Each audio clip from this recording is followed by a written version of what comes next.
नमस्कार बंधुरा आबार आमि एसे गेছি আমি সঞ্চিতা দত্ত মজুমদার আবার একটি ব্লগ নিয়ে এসে গেছি।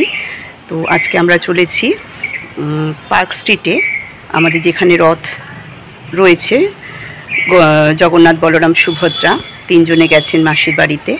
তো সেখানে আজকে আমরা যাচ্ছি, সেখানে রথগুলো রাখা রয়েছে, সেখানে আমরা একটু দর্শন করব। ভগবান তো বেরিয়েছেন মাসির বাড়িতে বেড়াতে বেরিয়েছেন, তো আমরাও তাকে দেখতে যাব। ওখানে উনি 7 দিন থাকবেন। তো চলুন আমরা কিভাবে দেখি আপনাদের একটু দেখাবো, কিভাবে আনন্দ করি একটু দেখাবো।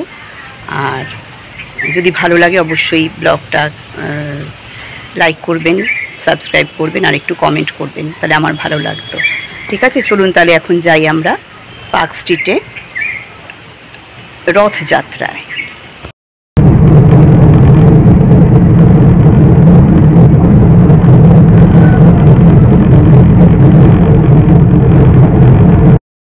এসে গেছি,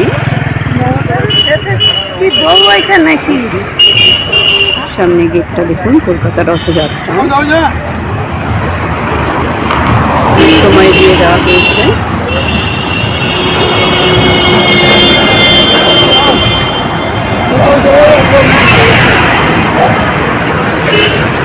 গেটটাই কত সুন্দর করেছে। ঢুকছি, আমার বন্ধুরা সব চলে এসেছে, সব এগিয়ে গেছে, আমি একাই আসছি, তারা সব বসে আছে, বারবার ফোন করছে। দেখি আমি চলে এসেছি, এখন রথগুলো দেখতে পাচ্ছি দূর থেকে।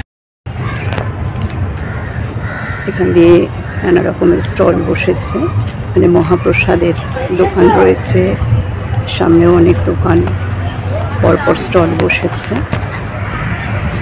দূরে মন্দিরটা দেখা যাচ্ছে, ওখানে জগন্নাথ দেব রয়েছেন, আর চারিদিকটা এখানে জল সেবা করা হচ্ছে, এদিকে নাম কীর্তন করা হচ্ছে, ওখানে আমার বন্ধুরা রয়েছে। তো যাই আমরা আগে ওপাশে, ভোগের জন্যই বোধহয় বন্ধুরা ওদিকে গেছে।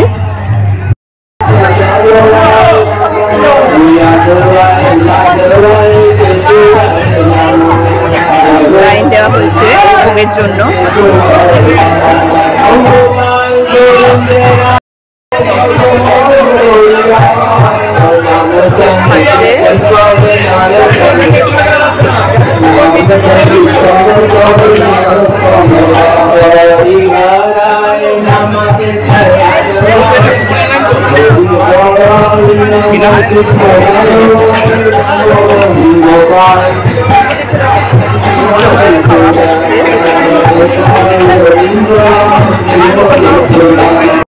আমরা কুপন পেলাম, একজন ভক্ত মানে ওখানের মেম্বার আমাদেরকে কুপন দিলেন।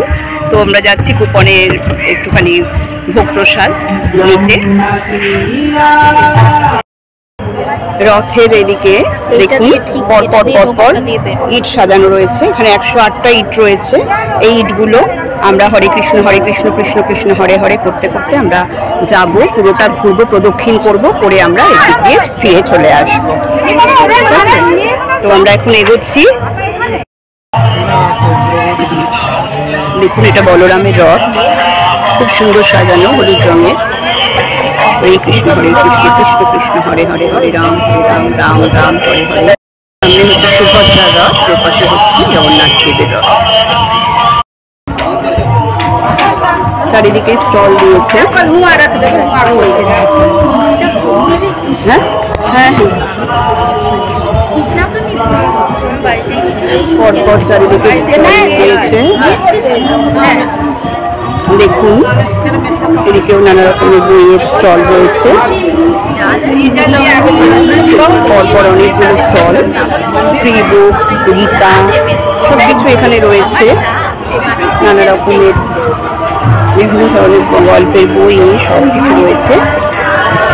আমরা মাঠেই নামছি, যেখানে রথটা সাজানো আছে, 3টে রথই সাজানো আছে।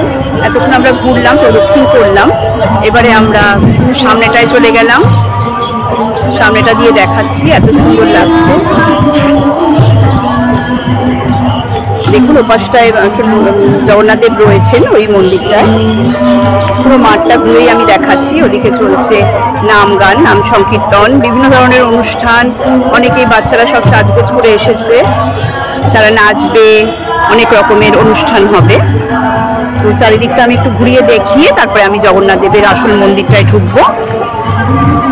দেখুন চারিদিকটা খুব সুন্দর, বন্ধুরাও সব আনন্দ করছে, আমরা খুব এনজয় করছি। এক রকমের ভোগ খেয়েছি, আবার খিচুড়ি ভোগ আছে, সেগুলো খাবো।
রাইড রয়েছে এখানে, দেখুন।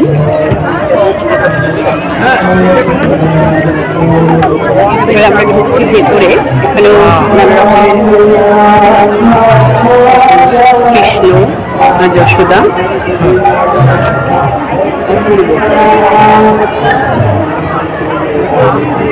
এদিকেও নানা রকমের বিষ্ণু দশম অবতার, মানে 10 অবতার, 10 অবতারের সমস্ত কিছু রয়েছে। বুদ্ধ, কল্কি, বামন, কুর্ম, মৎস্য, সব অবতার রয়েছে, দশম অবতার, খুব সুন্দর। ওদিকেও রয়েছে লাইন।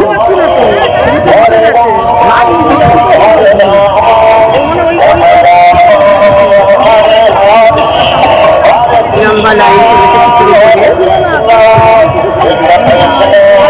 আমরা ভোগ পাবো, ভোগ নেবো একটু। তো বন্ধুরা, হয়ে গেল আমাদের খুব সুন্দরভাবে রথযাত্রা দেখা। এটা হচ্ছে 53তম রথযাত্রা কলকাতার। তো আমার ব্লগটা যদি ভালো লাগে অবশ্যই লাইক, শেয়ার আর সাবস্ক্রাইব করবেন। তো আমরা বন্ধুরা আজকে খুবই মজা করেছি, আপনারা হয়তো দেখেছেন। তো এখন 7 দিন ধরে চলবে এটা, আপনারাও আসুন, এসে এনজয় করুন, আমাদের খুব ভালো লাগবে। আজকে তাহলে আমরা আসি, টাটা।